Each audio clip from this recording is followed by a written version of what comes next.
Okay, మనిషి యొక్క ఆలోచనలు ఎలాంటివి? 8 ఆలోచనలు కలిగి ఉన్నారు అని మనం చూసుకున్నాం. మొదటిగా నరుని యొక్క ఆలోచనలు చెడ్డ ఆలోచనలు. రెండవదిగా నరుని యొక్క ఆలోచనలు రహస్యమైన ఆలోచనలు. మూడవదిగా నరుని యొక్క ఆలోచనలు దురాలోచనలు. నాలుగవదిగా నరుని యొక్క ఆలోచనలు సొంత ఆలోచనలు. ఐదవది నరుని యొక్క ఆలోచనలు మోసకరమైనవి. నరుని యొక్క ఆలోచనలు ఆరోది పాపాన్ని కూర్చుకునేటివి. ఏడవదిగా నరుని యొక్క ఆలోచనలు పనికి మాలినవి. ఎనిమిదవదిగా నరుని యొక్క ఆలోచనలు వ్యర్థమైనవి. 8 ఆలోచనలు. ఓకే, ఇప్పుడు 8 మనకి ఎన్ని అయిపోయినాయి? 3 అయిపోయినాయి. ఇప్పుడు 4వది చూద్దాం. 4వది ఏంటిది? నరుని యొక్క ఆలోచనలు సొంత ఆలోచనలు. హల్లెలూయా. మనము ఎక్కువ సార్లు మన సొంత ఆలోచన ప్రకారంగానే నడుస్తాం. దానికే ఎక్కువగా మనం ప్రాధాన్యతనిస్తాం. అవునా? అవునా కాదా? మీరు అవునన్నట్ట కాదన్నట్ట మీరు అట్లా చూస్తే నేను ఏమనుకోవాలి? నాకు జవాబు రావాలి మీ దగ్గర నుంచి. ఏం రావాలి? జవాబు రావాలి. అవునా లేదా కాదా ఏదో ఒకటి చెప్పాలి. మీరు చెప్తేనే మంచిగా ఉంటుంది. ఓకేనా? రైట్. మనం ఎక్కువ సార్లు మన సొంత ఆలోచన ప్రకారంగా నడవడానికి ఇష్టపడతాం. మనం ఎక్కువ సార్లు మనకు వచ్చినటువంటి సొంత ఆలోచనలు ఇతరులకు సలహాలు ఇస్తూ ఉంటాం.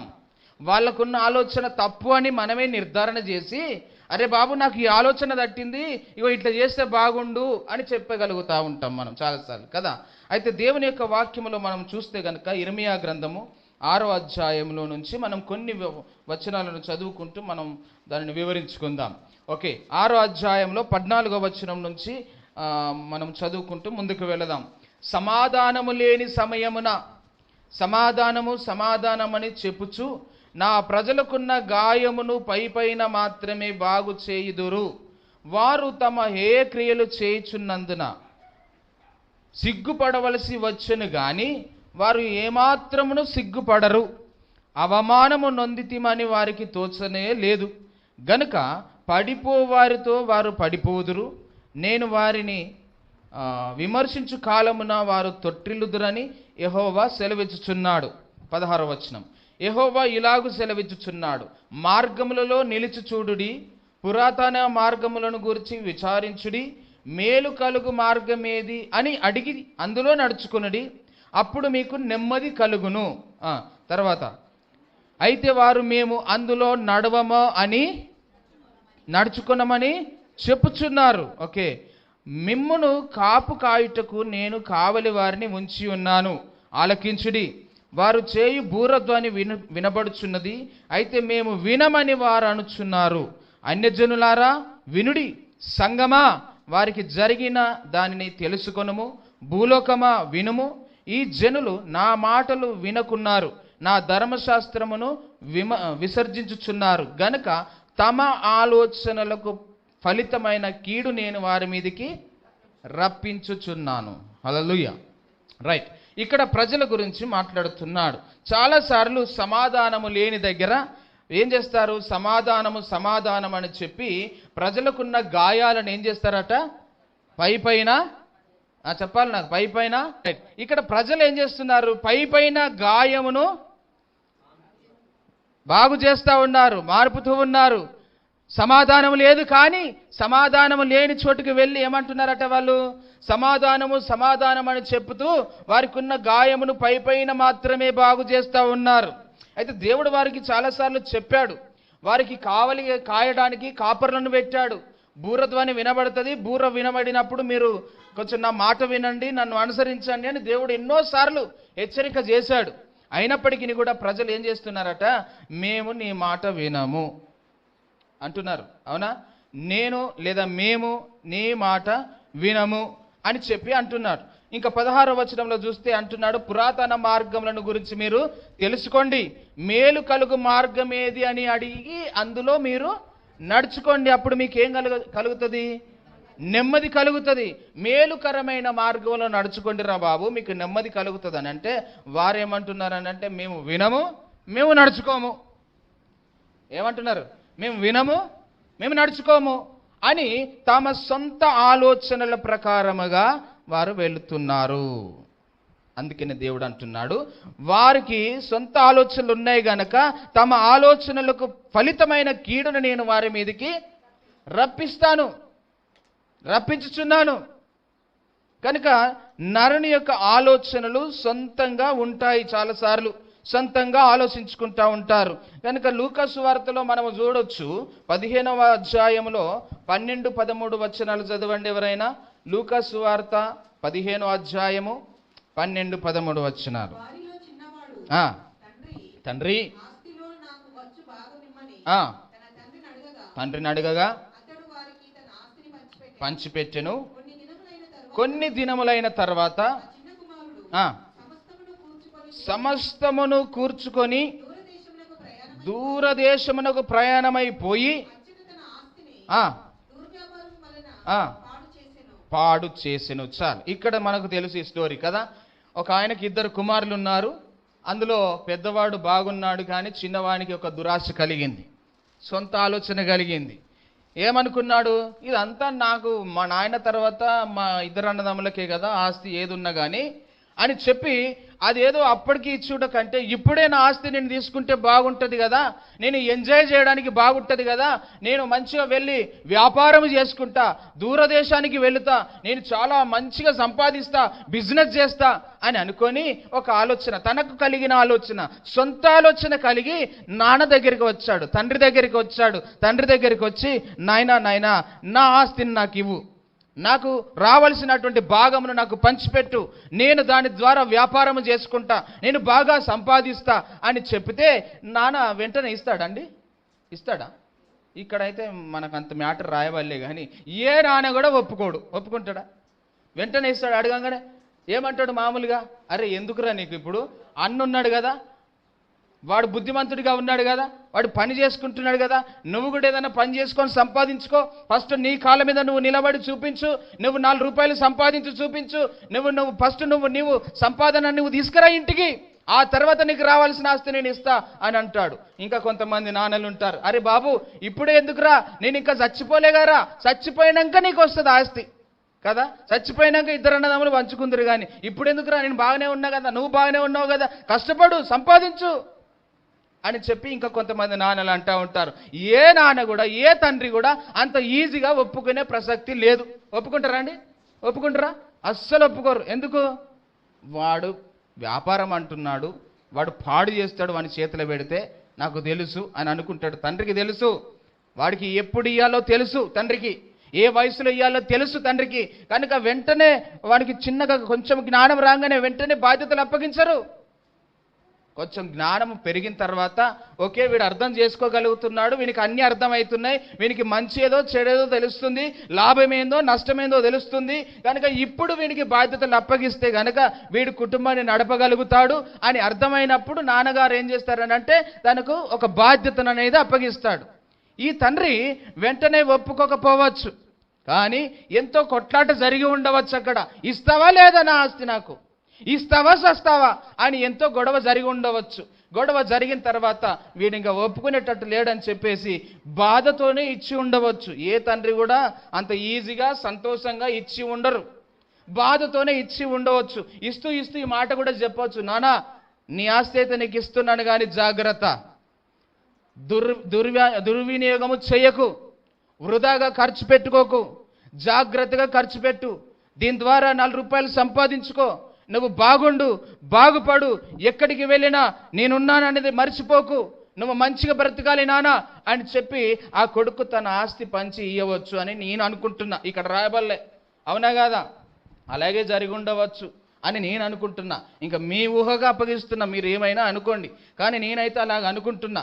ఒకవేళ అలాగే జరిగి ఉంటే దేవునికి స్తోత్రం, హల్లెలూయా. అయితే అతడు తన సొంత ఆలోచనతోటి తన ఆస్తిని తీసుకొని వెళ్ళాడు. చివరికి ఏమైంది?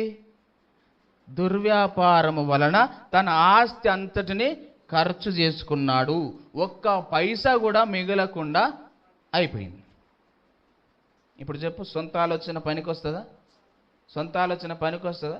కొంచెం నాన్న చెప్పినట్టు తినాలి కదా, అమ్మ చెప్పినట్టు తినాలి కదా. వద్దురా అన్నప్పుడు నా మంచి కోసమే చెప్పుతుండని అర్థం చేసుకోవాలి. కొన్నిసార్లు అన్నిసార్లు నీదే నడవాలని చూడొద్దు. కొడుకులారా, యవనస్తులారా కదా, పిల్లలారా, మీకు కూడా అందరికీ. కనుక మా నాన్న ఇస్తలేడు, మా నాన్న మంచోడు కాదు, నేను అడగంగానే ఇస్తలేడు అని ఎప్పుడు అనుకోవద్దు. నీకు ఏది ఎప్పుడు ఇవ్వాలో నాన్నకు తెలుసు బాగా, అవునా కాదా? మన పరలోకపు తండ్రికి మనకి ఏది ఎప్పుడు అవసరం ఉందో ఆయనకు బాగా తెలుసా లేదా? మరి మనమేమో తొందరపడతాము, ఇస్తావా లేదా నాదే కదా అంటాం. ఆయన నీ దగ్గర నువ్వు సంపాదించినవా? నేను రెక్కల కష్టం చేత సంపాదించుకున్నా, నేను నా కష్టపడి నేను ఆస్తిని సమకూర్చిన, నేను పోగు చేసిన, ఇదంతా నాది. నేను నీకు ఇవ్వాలి అని అంటే నువ్వు ఫస్ట్ నా మాట వినాలి, నాకు లోబడాలి, నేను చెప్పినట్టు వినాలి, నన్ను సంతోషపరచాలి, అప్పుడే నీకు ఇస్తా అని నాన్న అంటాడు. అప్పుడు మనం నాన్నను తప్పు పట్టద్దు. నిజమే, నాన్న మన కొరకే మంచి చెప్తా ఉంటాడు. అయితే అతడు సొంత ఆలోచనతో వెళ్ళి ఉన్న ఆస్తి అంతా ఖర్చు పెట్టుకున్నాడు. ఇక ఆఖరికి ఏం జరిగింది? బుద్ధి వచ్చింది. ఏమొచ్చింది? బుద్ధి వచ్చింది. ఆస్తిని అడిగేటప్పుడు రాలే, బుద్ధి లేదప్పుడు. బుద్ధి వచ్చిన తర్వాత మా నాన్న గుర్తుకొచ్చిండు అని అంటున్నాడు. మా తండ్రి దగ్గర అనేక మంది పనివారు ఉన్నారు కదా, ఇప్పుడు నేను పోతే మా నాన్న అంగీకరిస్తాడా నన్ను? అసలు నన్ను కొడుకుగా చేర్చుకుంటాడా? ఆయనకు ఒక డౌట్ కలిగి ఏదైతే అది అయింది.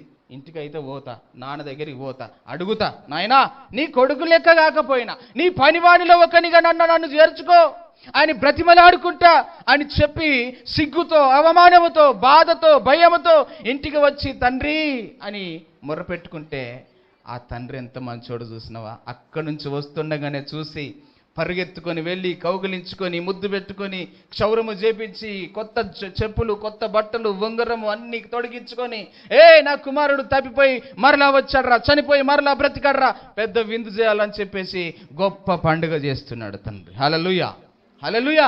ఒకవేళ ఈరోజు నీ సొంత ఆలోచన చేత కనుక నువ్వు తప్పిపోయినట్లయితే, దేవునికి దూరంగా నువ్వు వెళ్ళినట్లయితే, సంఘానికి దూరంగా నువ్వు వెళ్ళినట్లయితే, నీవు మరలా పశ్చాత్తాపపడి దేవుని దగ్గరికి వచ్చి దేవా అని నువ్వు దేవుని దగ్గర క్షమాపణ అడిగితే నిన్ను ఆయన చేర్చుకునే తండ్రి, ప్రేమ చేత హత్తుకునే తండ్రి, ఆయన ముద్దు పెట్టుకునే తండ్రి, నీకు నూతన వస్త్రములు ఇచ్చే తండ్రి, నీకు బంగారమును తొడిగిచ్చే తండ్రి, కొత్త చెప్పులు నీకు ఇచ్చి నిన్ను గొప్పగా చూసుకునే తండ్రి ఆయన. ఈరోజు ఒకవేళ నీ సొంత ఆలోచనతోటి పోయినవేమో, ఒక్కసారి ఆలోచించుకొని తిరిగి రా. ఆయన చేతులు ఎప్పుడు మన కోసం చాపి ఉంటాయట. హల్లెలూయా. ఆయన తలుపులు ఎప్పుడు మన కోసం తెరిచి వస్తాడు. మనమే మూసుకుంటాం, నువ్వు మా ఇంటికి రాకు అని తలుపులు మూసేసుకుంటాం. మన హృదయాన్ని మూసేసుకుంటాం, మన మనసును మూసేసుకుంటాం కదా. కానీ దేవుడైతే అలా కాదు, తన చేతులు ఎప్పుడు నీ కోసం నా కోసం చాపి ఉంచే దేవుడు. హల్లెలూయా. అపొస్తలుల కార్యముల గ్రంథంలో చూద్దాం, 5వ అధ్యాయం 1-2 వచనాలు. 1-2 వచనాలు. అననీయ, సపీరా అనేటువంటి ఇద్దరు మనుషులు ఉన్నారు ఇక్కడ. అననీయ అను ఒక మనుషుడు తన భార్య అయిన సపీరాతో కలిసి ఏకమై పొలం అమ్మాడు.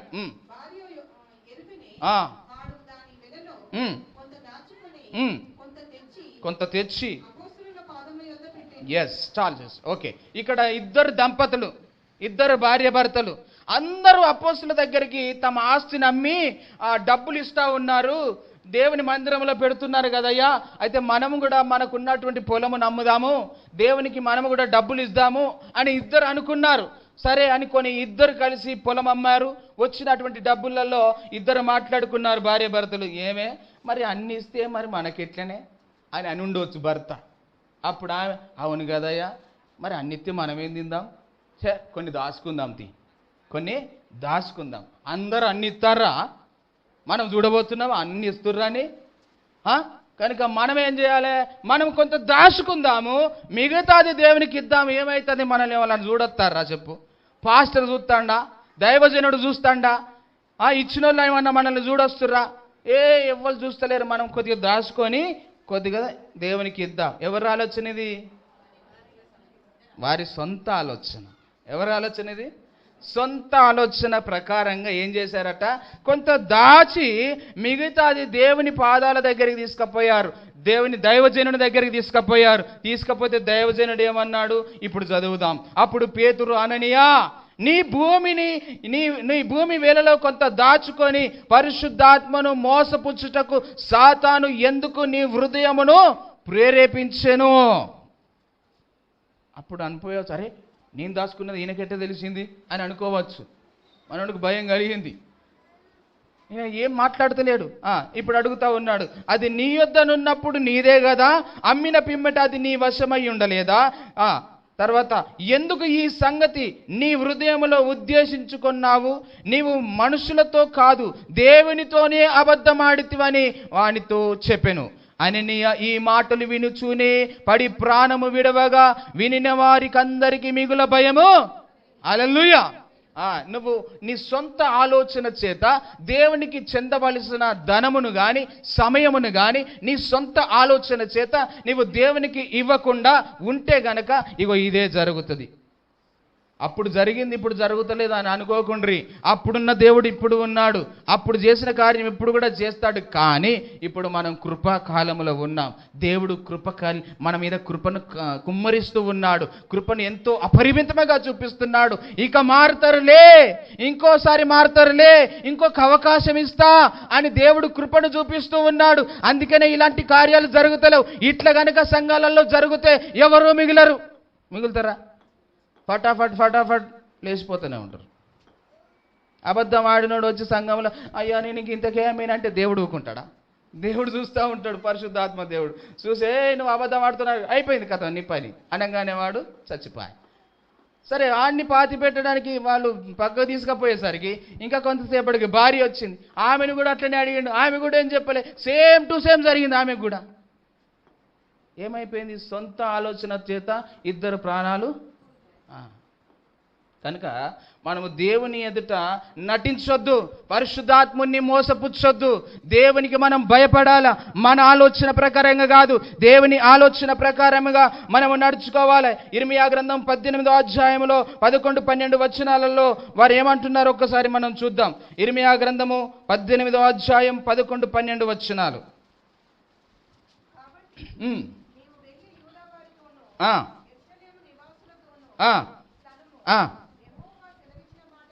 ఏదనగా నేను కీడును కల్పించుచున్నాను.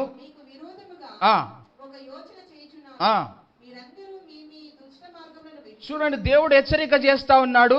మీరందరూ మీ దుష్ట మార్గములను, మీ క్రియలను చక్కపరుచుకోండి, వాటిని విడిచిపెట్టి మీ మార్గములను, మీ క్రియలను చక్కపరుచుకోండి.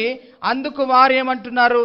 నీ మాట నిష్ప్రయోజనము, మేము మా ఆలోచన చొప్పున నడుచుకొందుము, మేమందరము మా మూర్ఖ హృదయము చొప్పున ప్రవర్తించుదుము అని అంటున్నారట వాళ్ళు. చూసారా, దేవుడు చక్కగా వచ్చారే బాబు, ఇప్పటికైనా మారండిరా, మీ దుష్టక్రియలను పక్కన పెట్టేసేయండి, మీ దుష్ట తలంపులను పక్కన పెట్టేసేయండి, మీ దుష్ట మార్గములను చక్క చేసుకోండి, ఇప్పటికైనా మీరు మారండి, మీకు అవకాశం ఇస్తున్నా, మీరు చక్కపరుచుకోండి రా అని దేవుడు హెచ్చరిక చేస్తే వారు అంటున్నారు, నీ మాట నిష్ప్రయోజనము, నీ మాట ఉట్టిదే, మేము మా సొంత ఆలోచనల ప్రకారంగా మా మూర్ఖ హృదయము చొప్పున మేమందరము నడుచుకుంటామని చెప్పి వారు చెప్పుతున్నారట. చూడండి, దేవుడు అంత చక్కగా వచ్చి మారండి రా బాబు, మీకు అవకాశం ఇస్తున్నా, నా ఆలోచన కొంచెం వినండిరా అని దేవుడు చెప్తే, నీ ఆలోచన మాకు అవసరం లేదు, నీ ఆలోచన నిష్ప్రయోజనమైనది, మా ఆలోచనలే మంచి, మా సొంత ఆలోచన ప్రకారం మేము నడుచుకుంటాం, మా సొంత మార్గంలో మేము నడుచుకుంటాం, నువ్వేందయ్యా మాకు చెప్పేది అని అంటున్నారు వీళ్ళు. మీ ఆలోచన మాకు అవసరం లేదు అని అంటున్నారు వీళ్ళు. అయితే సామెతల గ్రంథం 3వ అధ్యాయం 5వ వచనం, ఇది చదివి నేను ముగిస్తా. సామెతల గ్రంథము 3వ అధ్యాయం 5వ వచనం. నీ స్వబుద్ధిని ఆధారము చేసుకొనక నీ పూర్ణ హృదయముతో యెహోవా యందు నమ్మకముంచుమో. హల్లెలూయా. 6వ వచనం, నీ ప్రవర్తన అంతటి యందు ఆయన అధికారమునకు ఒప్పుకో, అప్పుడు ఆయన నీ త్రోవలను సరళము చేస్తాడు. హల్లెలూయా. నీ స్వబుద్ధిని ఆధారము చేసుకొని నడవకు, నీ స్వబుద్ధిని ఆధారము చేసుకొనక నీ పూర్ణ హృదయముతో యెహోవా యందు నమ్మకముంచు, అప్పుడు ఆయన నీ త్రోవలను చక్కబరుస్తాడు, నీ మార్గాలను చక్కబరుస్తాడు, నీ తలంపులను చక్కబరుస్తాడు, నీ ఆలోచనలను చక్కబరుస్తాడు, నీ దుష్ట తలంపులను చక్కబరుస్తాడు, నీ సొంత ఆలోచనలను చక్కబరుస్తాడు. నువ్వు దేవుని యందు నమ్మకం ఉంచు, దేవుడు చెప్పినట్టుగా విను, దేవుని ఆలోచన ప్రకారంగా నడువు అని దేవుడు చెబుతూ ఉన్నాడు. అయితే వారు అంటున్నారు, మేము వినం, మా సొంత ఆలోచన ప్రకారంగా నడుస్తాం, మా సొంత మార్గముల ప్రకారంగా మేము నడుస్తాం. నీ ఆలోచనలు మాకెందుకయా, నీ ఆలోచనలు వేస్ట్ అంటున్నారు వీళ్ళు, నిష్ప్రయోజనం, మాకొద్దు అంటే ఏమవుతుంది చెప్పండి? అననీయ సప్పీరా ఏం చేయారు? ఇద్దరు ప్రాణాలు తప్పిపోయిన కుమారుడు ఏమైంది? బుద్ధి వచ్చి తన ఆస్తి అంతా పోగొట్టుకున్నాక తిరిగి ఇంటికి వచ్చాడు.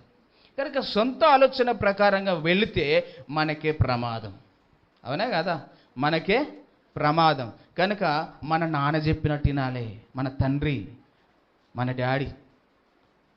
డాడీ చెప్పినట్టు, మన తండ్రి చెప్పినట్టు మనం వింటే, ఆ పరలోకపు తండ్రి మాట మనం వింటే, ఆయన ఆలోచన ప్రకారంగా మనం నడిస్తే మనకు మేలు కలుగుతుంది, మనకు ఆశీర్వాదం కలుగుతుంది. ఆయన చెప్పినట్టు మనం నడిస్తే కనుక ఆయన మనకి ఏది ఇవ్వాలో అది ఇస్తాడు, ఎక్కడ పెట్టాలో అక్కడ పెడతాడు. ఆయనను కాదని మన ఇష్టానుసారంగా మనం నడిస్తే, మన సొంత ఆలోచన ప్రకారంగా మనం నడిస్తే ఆయన ఒప్పుకునే ప్రసక్తి లేదు.